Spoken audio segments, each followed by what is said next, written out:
Hello. Good evening, Professor. How are you? I'm okay. How are you, sir? Good evening, Professor Sharma. How are you? I'm okay. This is Deepa here. I've been interacting with you. Okay, very good. Nice to see you. Yes. Namaste. Namaste. How are you? I'm fine. Yes. It's a privilege to have you amongst us. Thank you. It's an honor for me too. Yes. And as suggested, we are streaming on YouTube, and we're hoping, looking forward to many people joining. People are waiting for this session since we had already shared it on our social media handles. Good. The director is also about to join, Professor Debashish Chatterjee. You have met him. So I think when he came to Harvard, he has met you. So he will also be joining shortly. Okay.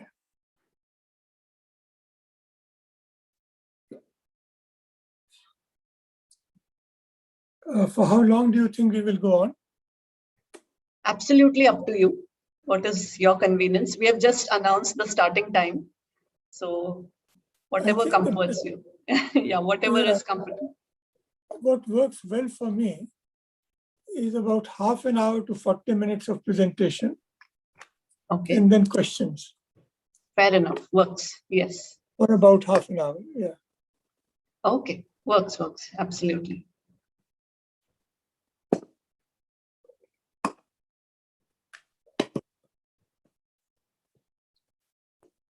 Okay.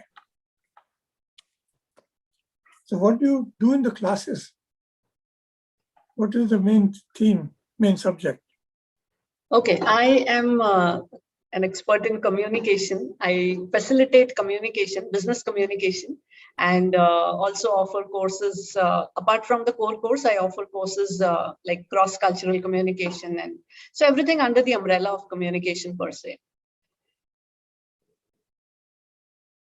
To the management students as well as the executive programs. Okay. And I would also, sorry, yes. Carry on. So this particular program, I wanted to introduce you. This is a newly started MBA in Liberal Studies and Management. So here we have a combination of the core management courses as well as the softer courses in liberal studies. So on one side, students are learning marketing. On the other, they are also learning social psychology and psychology of management, philosophy of management, history of business. So that's how it is. So we started last year, and this is the second batch that has joined us today. Yes. So yeah, that's about the course. I also happen to be the yes sir. The recent program, yeah. It's a recent program. It's a recently launched program. Yeah? Yes, it's a recently launched program. It's a 2-year MBA. How many people do you have in the? How many people have registered for it? So last year, the first batch we had offered for only 40 students, and this year the batch has expanded to 53. So as of now, we have 93 students. Batch 1 and 2. Quite large body, yeah, large cohort. Okay. It is, yes. Very good.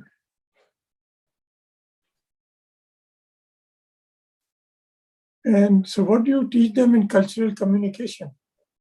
Cross-cultural communication, taking the basis of Hofstede's dimensions and Edward Hall's dimensions. So high context and low context, power distance, so on and so forth. And largely we handle all these nuances through case studies, doing business in various countries. And they come up with brand projects, campaigns for different countries. And so it's completely an experiential kind of course.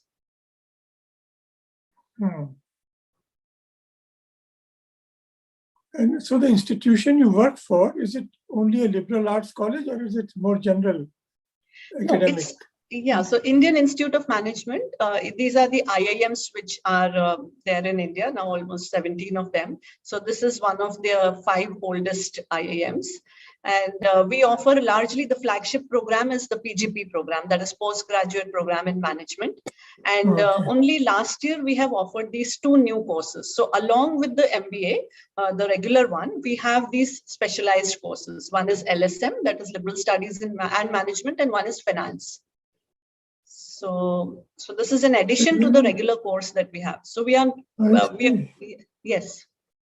You know, the Indian Institute of Management at Ahmedabad, yes, was started when I was there.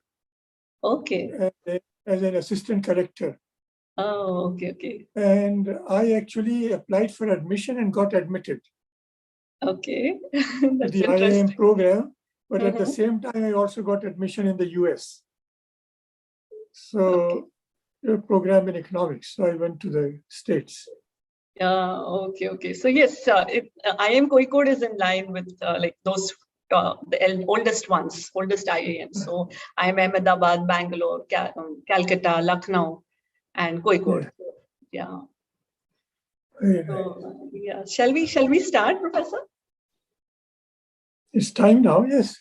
Yeah. Yes, we will. So Sushmita, over to you, please. Yes, ma'am. Thank you. Good evening and a warm welcome. I hope everyone is safe and healthy.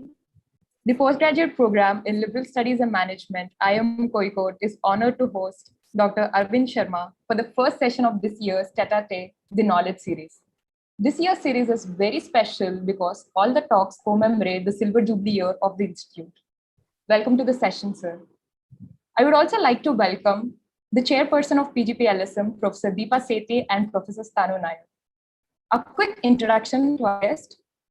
After 6 years as a public servant in India, Dr. Arvind Sharma resumed his academic career in 1968 when he joined the University of Syracuse in upstate New York. He obtained a master's in economics in 1971 from that university after completing a master's dissertation on the Hindu scriptural value system and India's economic development. His thesis signaled a shift in his academic interest towards religion, and he went on to obtain a master's in theological studies from the Harvard Divinity School in 1974, concentrating on comparative religion. He then joined the Department of Sanskrit and Indian Studies at Harvard University, finally obtaining his PhD in 1978. His doctoral work focused on Abhinav Gupta's commentary on the Bhagavad Gita. He also subsequently translated the commentary into English. Since 1987, he is the Burks Professor of Comparative Religion at McGill University, Canada. Welcome to the session, sir. Over to you. Thank you. Namaste.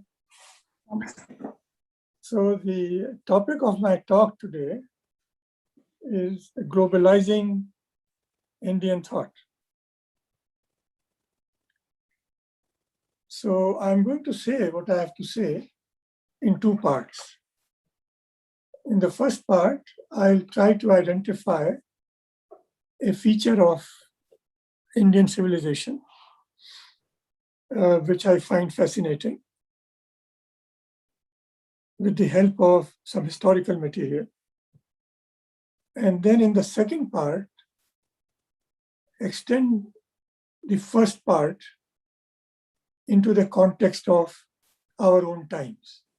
How could we apply the insight gained in the first part to the contemporary situation? So on with the first part.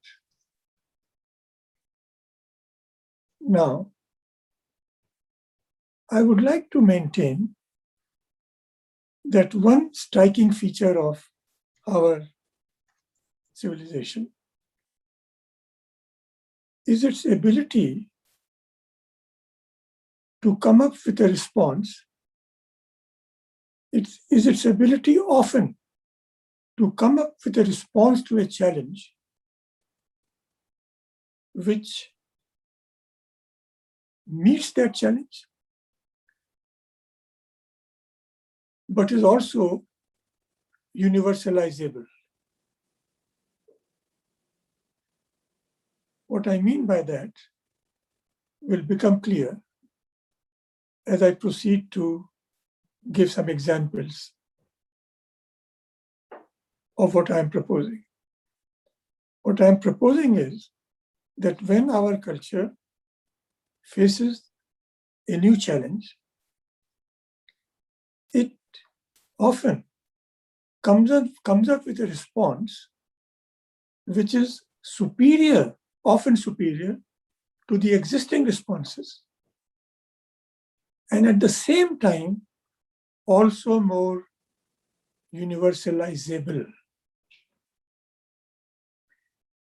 I draw on the history of ancient India for my first example. I shall be providing examples from three periods of Indian history: the ancient, the medieval, and the modern. So here comes my example from the ancient period. Now, in Indian culture at that time was largely oral in nature.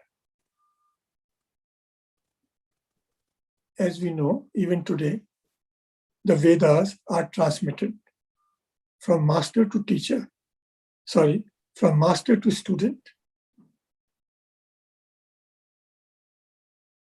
verbally and directly. This oral transmission of the Vedas has been going on for about 3,000 years or even more. Our teaching techniques, the pedagogy of ancient India, was also largely oral. And that is why we have the sutras, which are really memory aids. So what did this culture do when it was confronted with the challenge of a script? Conventional wisdom is that ancient Indian culture came in contact with Persia under the Achaemenid Empire and became aware of the existence of scripts. Of course, we now know that the Indus Valley also has produced some evidence, though it is controversial, that a script might have been known to the Harappan culture as well. But coming back to the standard version, Indian culture then faced this challenge of how to react to a culture which has a script. What did it do? It produced the Brahmi Script. The Brahmi Script has a very interesting feature, which many of our modern Indian scripts also share. It is phonetic. One sign for one sound. Now, I would like to use this example to explain my thesis that the Indian response was both superior and universalizable. What do I mean by superior? The Brahmi script is so accurate that even the languages to which it was responding can be written more accurately in the Brahmi and now the Nagari script than in the scripts whose existence produced the challenge to our culture. To give you a modern analog, English can be written more accurately in the Nagari script than in the Latin. What do I mean by more accurately? In English, you have PUT and it is pronounced as put. And you have BUT and it is pronounced as but. If you wrote them in Nagari, and I believe in many other Indian languages, you won't get this confusion. So this is my point is, it is more universalizable. Anybody in the world can use it. And it is superior in the sense that even those languages and scripts to which it was responding are better off using this script in terms of accuracy.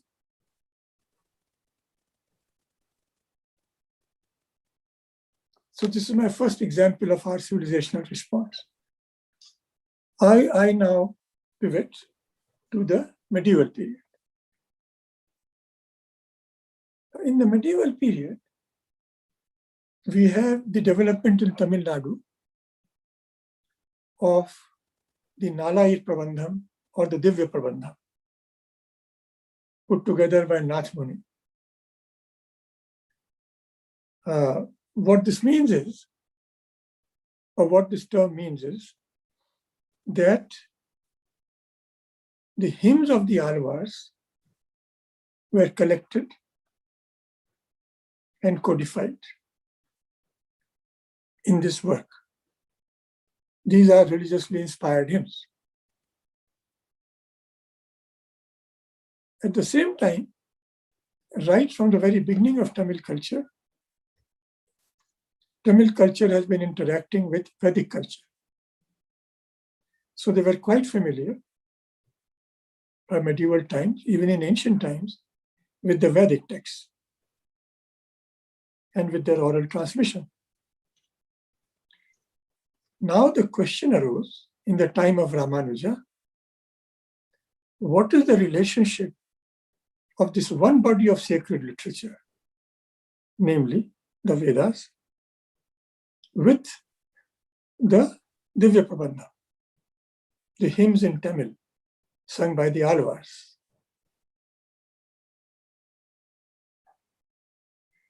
Now there are many possibilities here. You could disregard one of them. One of them could be subordinated to the other, interspersed with the other. So many ways one could go in response to this challenge. What did Ramanuja do? Ramanuja developed the concept of Ubhay Vedant. Both these bodies of sacred hymns are equally sacred. One is not more sacred than the other. One is not less sacred than the other. Nor is it going to be the position that one is not sacred at all, or that only one of them is sacred. Now we see the virtue of this response, or rather, without making any value judgment, let us see the distinctness of this response by comparing it to the Bible. The Bible has two parts, the Old Testament and the New Testament. The Old Testament is originally in Hebrew, the New Testament in Koine, a form of Greek. They also had this same problem. There was this Hebraic heritage of the Jews, and then there was the experience of Jesus, which produced the Gospels. How are these two bodies to be related? The resolution in Christianity was to regard one as subordinate to the other.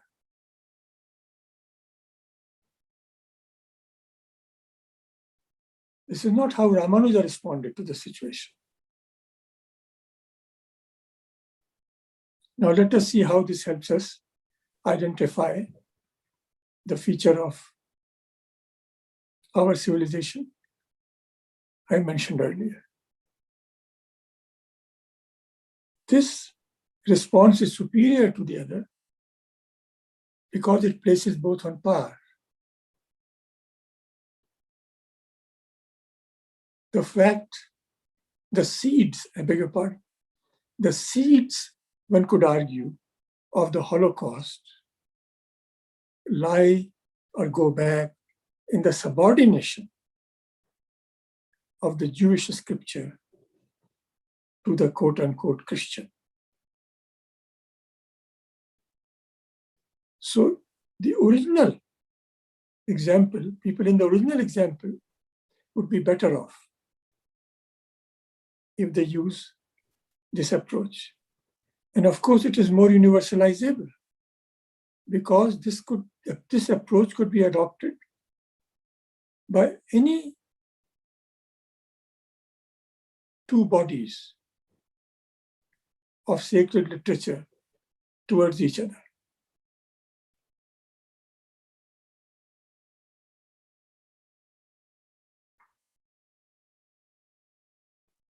Now I come to the modern period. In the modern period, we have Mahatma Gandhi's advocacy of Satyagraha. It might be useful to recall here how the word Satyagraha was coined. When Mahatma Gandhi started his campaign in South Africa, the English expression passive resistance was being used to describe it. But Mahatma Gandhi thought that this was too passive, this description, because his movement constitutes an active challenge to injustice, not just passive acceptance. So finally, he, in consultation with his colleagues, came up with the word Satyagraha, clinging to truth, and expressing this commitment to truth through non-violence. Hence, Gandhi's advocacy of Satya and Ahimsa. Truth here has a very important element of justice in it. And Ahimsa, of course, is not just non-violence, but also the active virtue of compassion.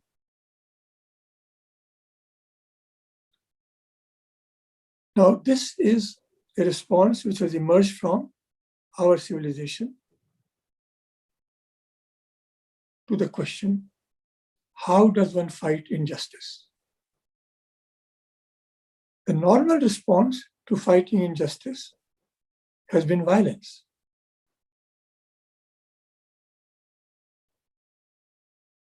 Martin Luther King famously said, violence is the voice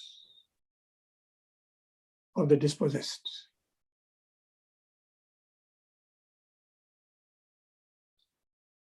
But Mahatma Gandhi comes up with a response which is superior to that of violence. Violence has two features to it. One, you fight injustice. And two, you fight violently. Gandhi says, I go with the first. You must fight injustice, but fight it non-violently. Why is it superior to other responses? Because those cultures which pose this challenge to us, challenge of fighting injustice, namely the British, even fight for justice within that culture would be better conducted if it was non-violent. I think this appeals to our moral intuition. This point, I mean. And how is it universal? Anyone can practice non-violence. You need no training in arms. That is how women could participate in his campaigns. It is not very widely known that out of the 80,000 people who were arrested during the Salt March, 18,000 were women, 17,000 of whom were arrested on the first day.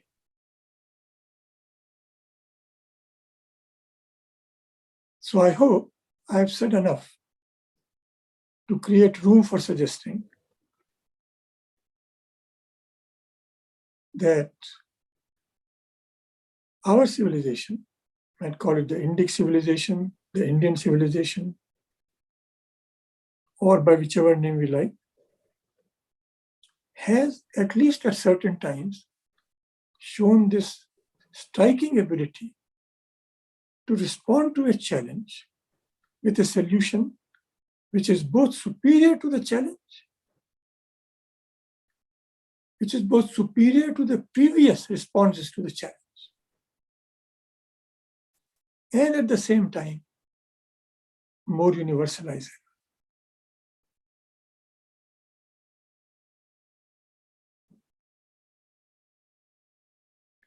This then concludes the first part of my presentation. I now segue to the second part. In this part, I would like to maintain that our present times face a challenge too.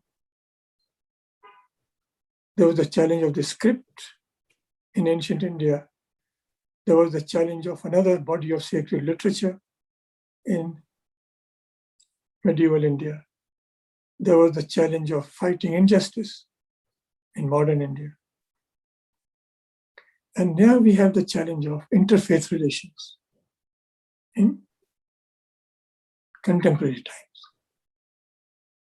Why is it now a challenge more than it has been before? It is now a special challenge because the modern world has shrunk. In the pre-modern world, different parts of the world were characterized by different religious traditions as flourishing in those parts of the world. There was Islam in the Middle East. There was Christianity in Europe. There was Confucianism and Taoism in China, Shinto in Japan, and so on. They pursued their respective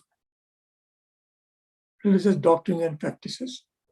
These traditions pursued their doctrines and practices in relative isolation. Therefore, the question of the relationship between them was not particularly acute. So sometimes it did become acute, as for instance in India. But by and large, they cultivated their own fields, so to say.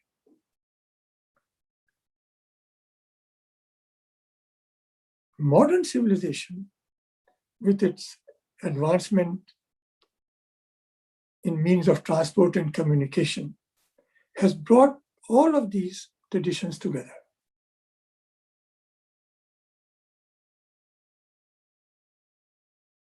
And we have very dramatic examples of the kind of conflicts which it can generate, of which September 11 is a glaring example.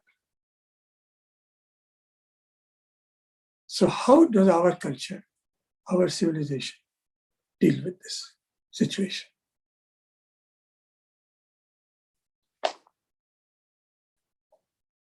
I would like to answer that question by first discussing some present-day responses to it, and then to the responses which come from our civilization.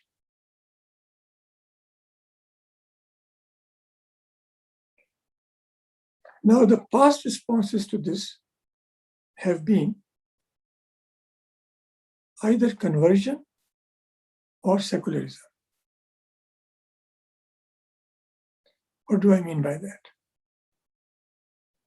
There will be no interfaith conflict if all the people have the same faith.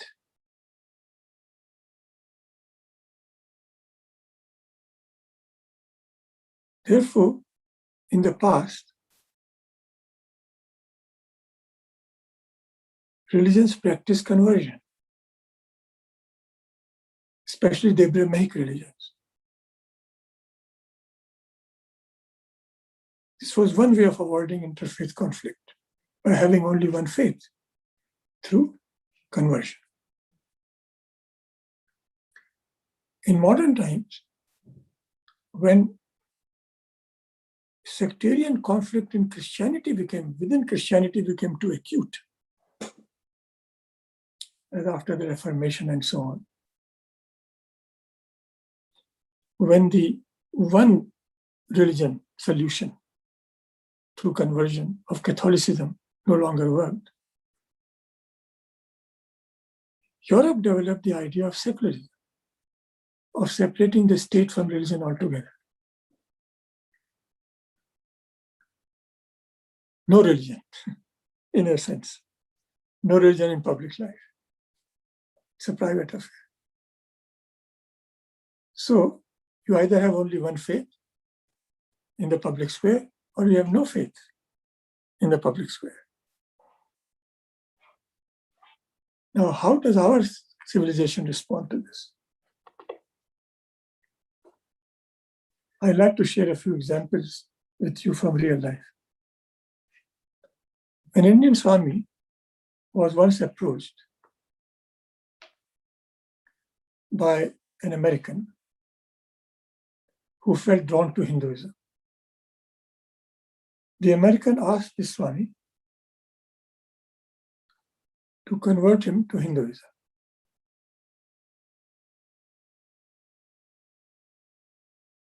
Now, what would have been the responses from the Swami if he had been following the earlier responses which we have discussed? He could have said, sure, one religion, become a Hindu. Or he could have said, why are you interested in religion?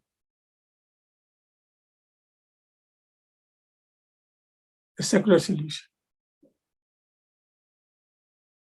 What did he say? Please mark these words. Have you tried Christianity?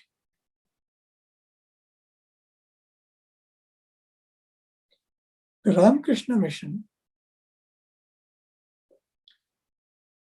I believe, though I have not confirmed this in person, has turned down more than 40,000 requests for conversion in Spain.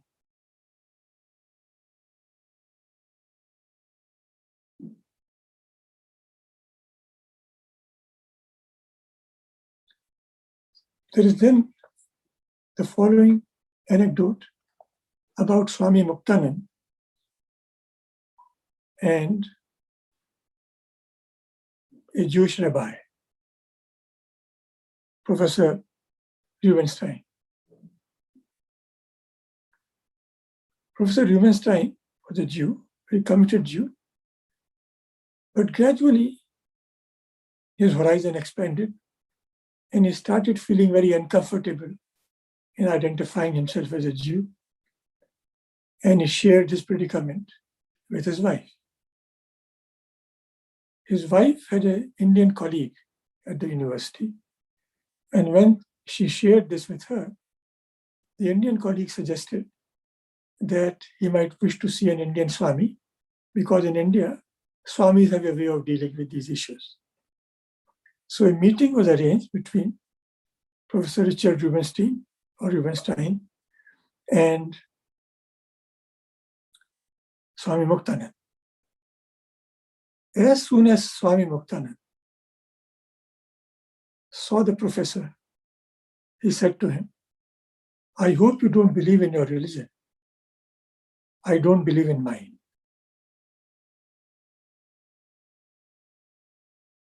I have narrated this incident to you briefly. Professor Rubinstein takes half an hour to describe the whole encounter, which changed his life for the better. What is common to all these responses? What is common to all these responses is that we are human beings for whom all the religions of the world are a legacy, not just our own religion. That we should not be afraid of dual religious identity or participation or affiliation, or even multiple religious identities.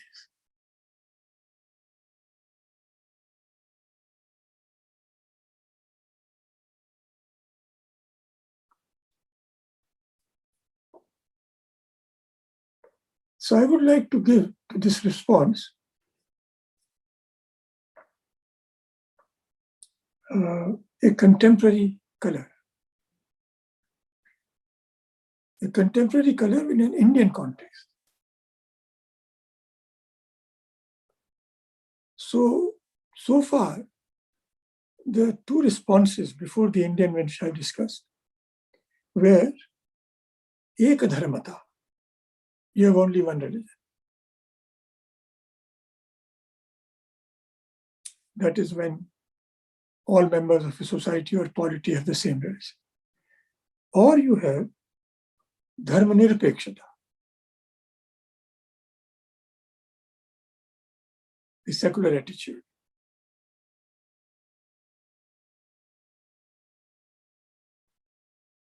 Indifference, in a sense, you might even call it a noble indifference to religious identity.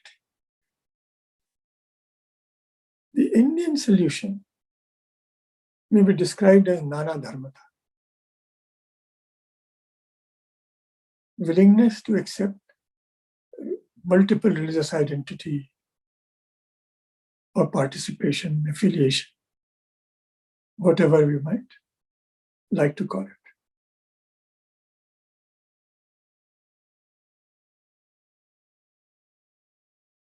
Now we can see how is this response superior to the earlier ones.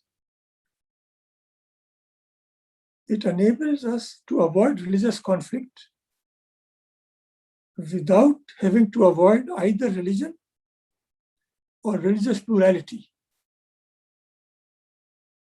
both of which characterize our world.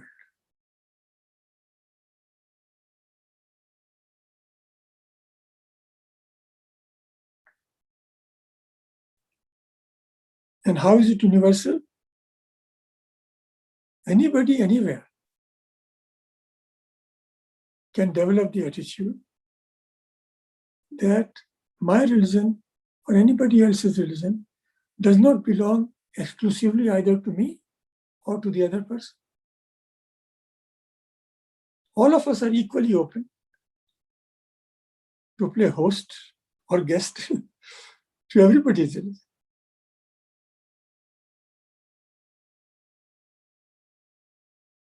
Now, of course, we may not wish to go as far as our civilization has carried this approach, which I will illustrate in a moment, when we espouse this attitude as a solution to the global situation. But just the willingness to accept religious pluralism could be an answer to our discontents.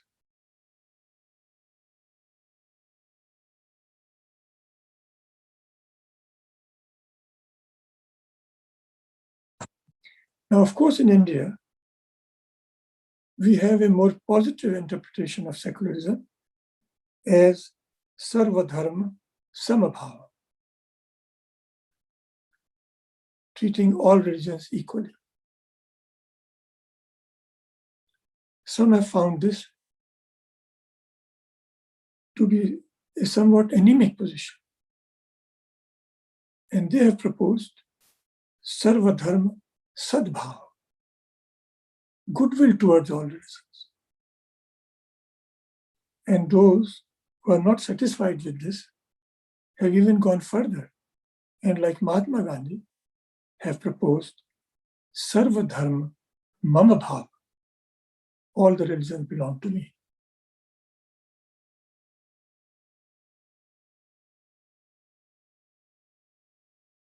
So to conclude then, the Indian acceptance of religious pluralism and the Aiken doctrine of multiple religious identity may be one way of globalizing Indian thought in our time.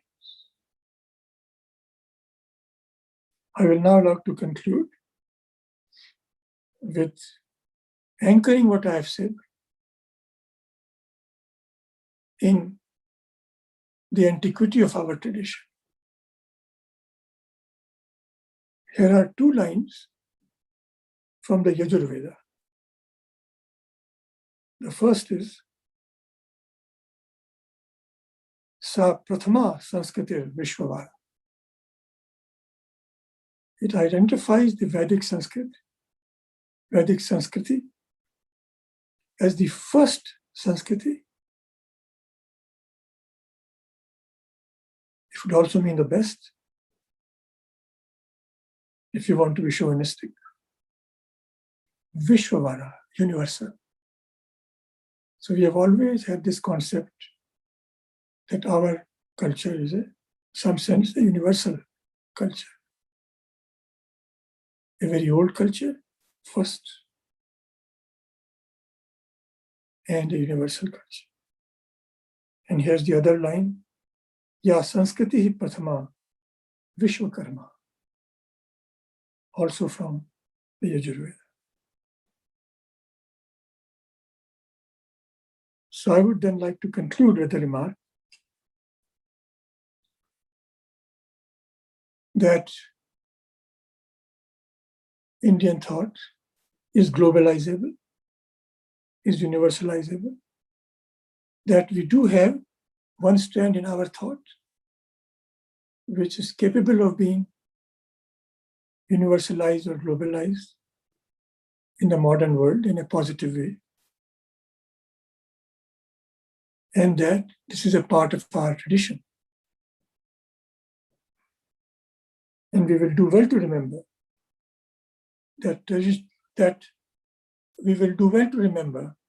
that tradition consists in passing on the fire and not in worshipping the ashes. Thank you.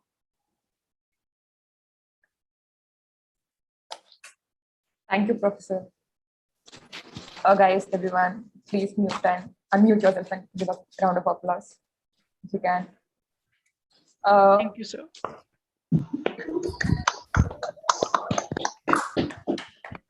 Also, if you have any questions, please do raise hands. Then a professor will take the questions one after the other.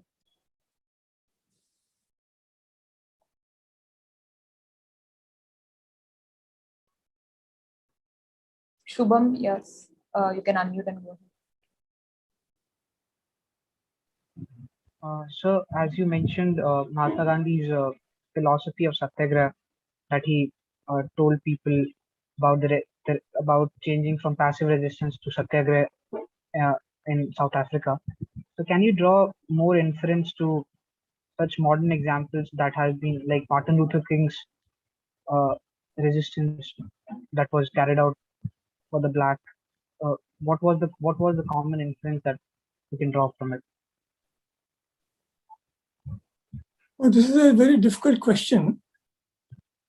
Actually, it's a very important one also. So let me try to answer it. See, Mahatma Gandhi, towards especially the end of his life, became convinced that the only suitable resolution of conflict is non-violent. Okay? And he was so convinced that he would prefer to stake his life on it, on non-violence, even at the risk of losing it. Now, the challenge to Mahatma Gandhi's position comes from a statement like the following from Golda Meir of Israel. You might recall that she was the Prime Minister of Israel. She said, "I will not allow Israel to be destroyed so that the world may speak well of it." End of quote. Now compare this with Mahatma Gandhi's response when he suggested that the Jews should allow themselves to be killed by Hitler and not resist violently. And when it was pointed out to him that all of them might get killed, he said, they will leave behind an imperishable example. Okay? So what is going on here? Mahatma Gandhi is insisting that every human being is a human being and possesses humanity. The way of tapping into that humanity is voluntary suffering, which he was willing to carry out to the point of dying. Not everyone may be willing to do so. Your question actually requires a whole talk on Mahatma Gandhi, but I hope this helps. Yes, sir. Thank you.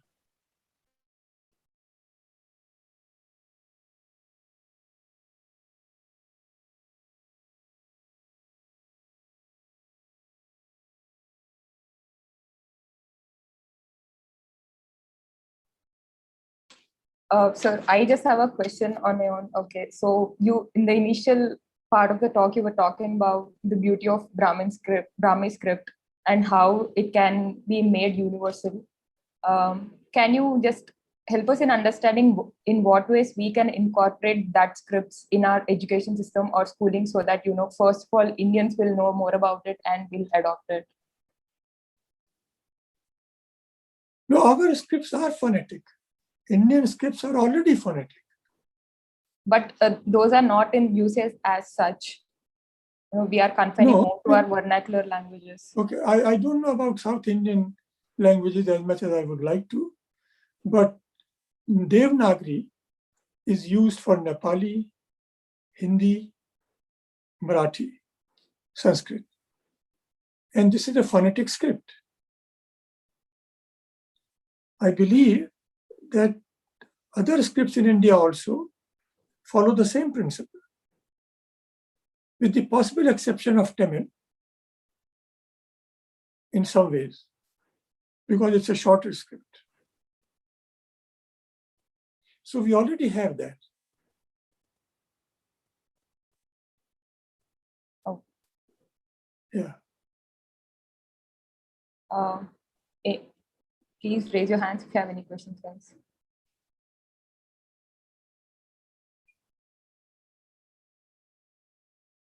Professor Arvind, we have a message from our director. This was an incisive and exquisite analysis of the soul of Indian thought. Enjoyed every word spoken. This is a message from our director for your on your session. Please convey my heartfelt thanks to him for his kind words. Sure, sir.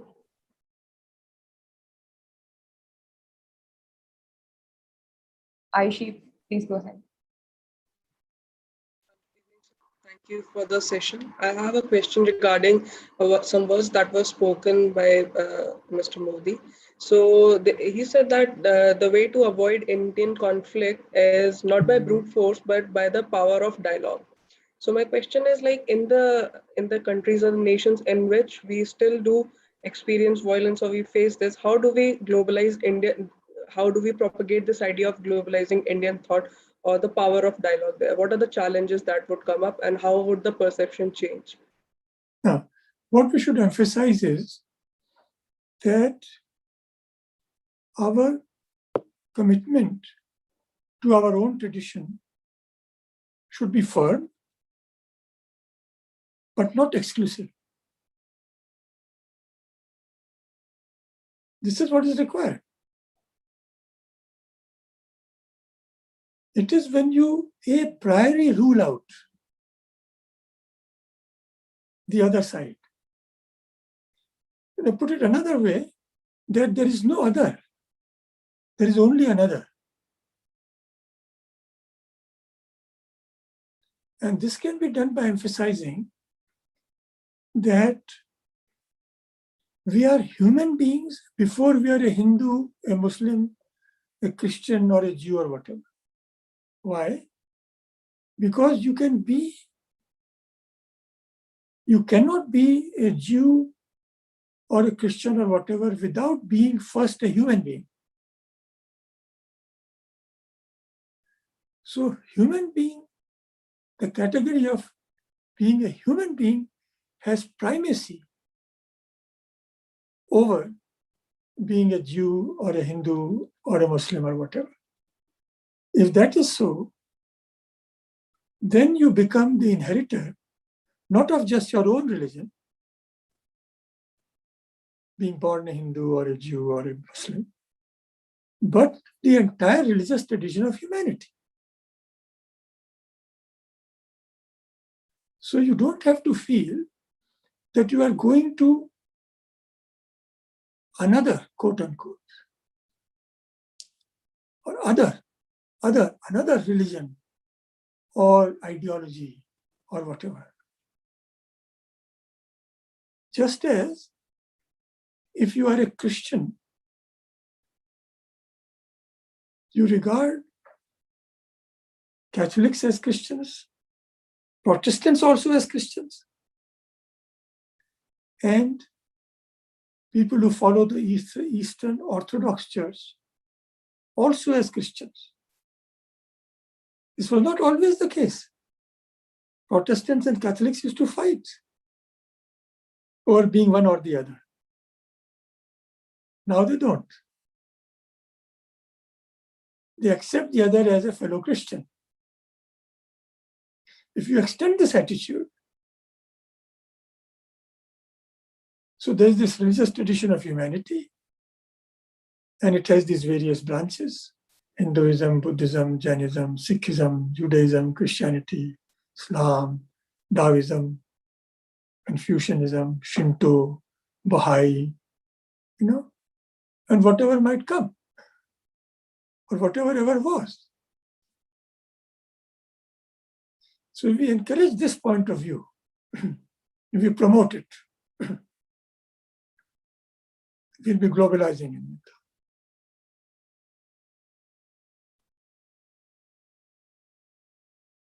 I hope that helps. Yes, sir. Thank you so much. Harsh, you can go ahead. Yeah. So like 400 years ago, Max Muller started the project in which they studied our religion. And this project was called, I think, the Sacred Book of the East.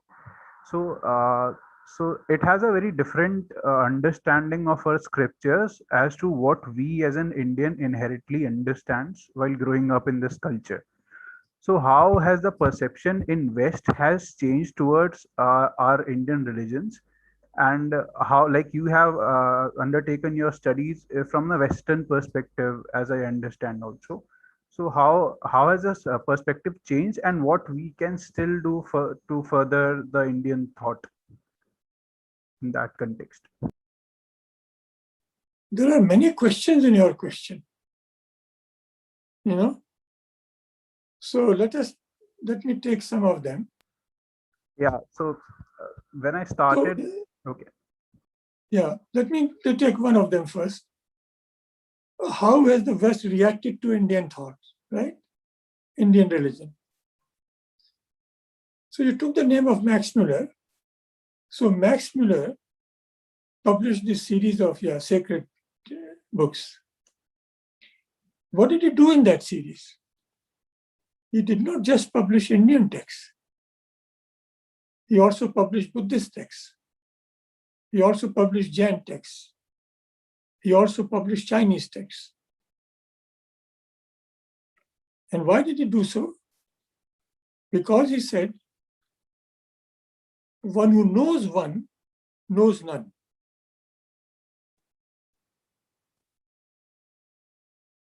That is, if you want to understand what religion is, you will have to do it comparatively.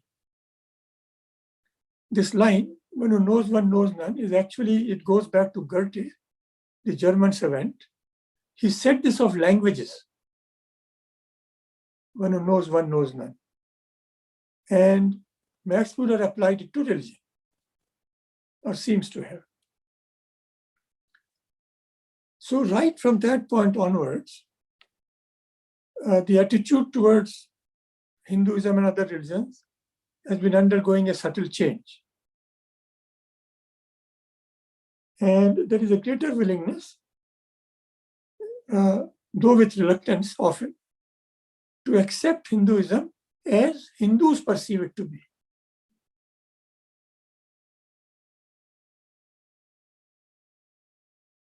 Yeah.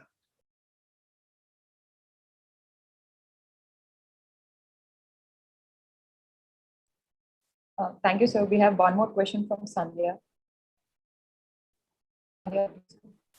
Yes. Hello, sir. Good evening. So, sir, I have this question. Do Indian scriptures also suggest some methods to avoid regional conflicts?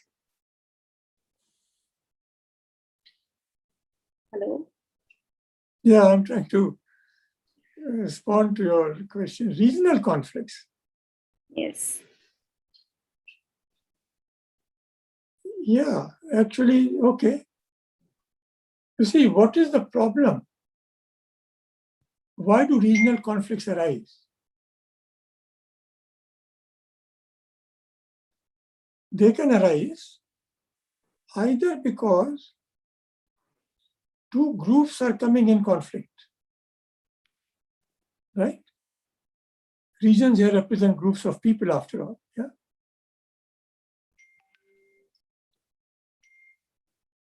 Or they arise because there is a centralizing or universalizing force they have to deal with. For instance, the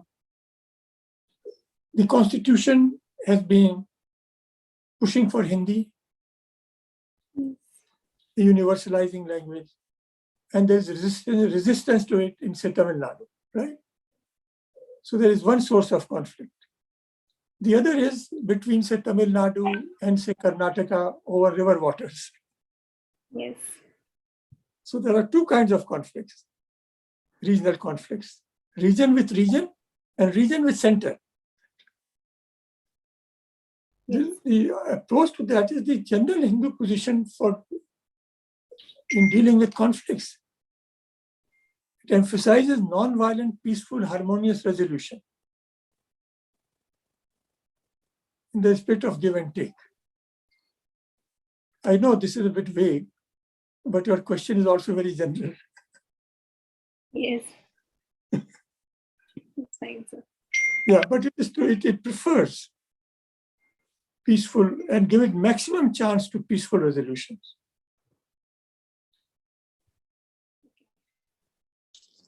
Thank you, sir.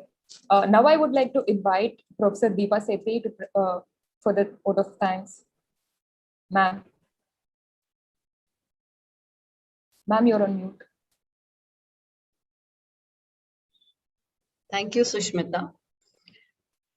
We are highly enriched by your thoughts, Professor Sharma. Thank you so much. It is a privilege to have you interact with us in this series of talks, which commemorates the Silver Jubilee of the Institute. So it becomes, your talk becomes all the more special because we also go by globalizing Indian thought.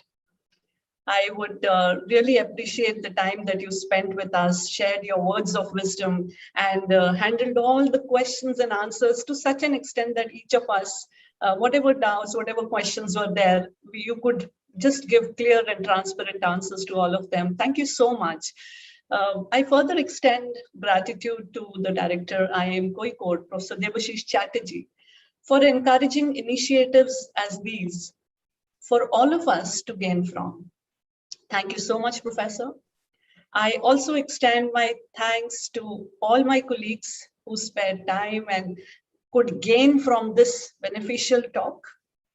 I would also thank all the students who could join after their classes. Thank you so much. And you really participated well. Looking forward to such participation in future also. On behalf of all of us, I once again thank Professor Sharma. Thank you so much, sir. We're really honored. Okay. Thank you for the honor and for the privilege of your time. Namaskar. Thank you, sir. Namaste. Thank you, everyone.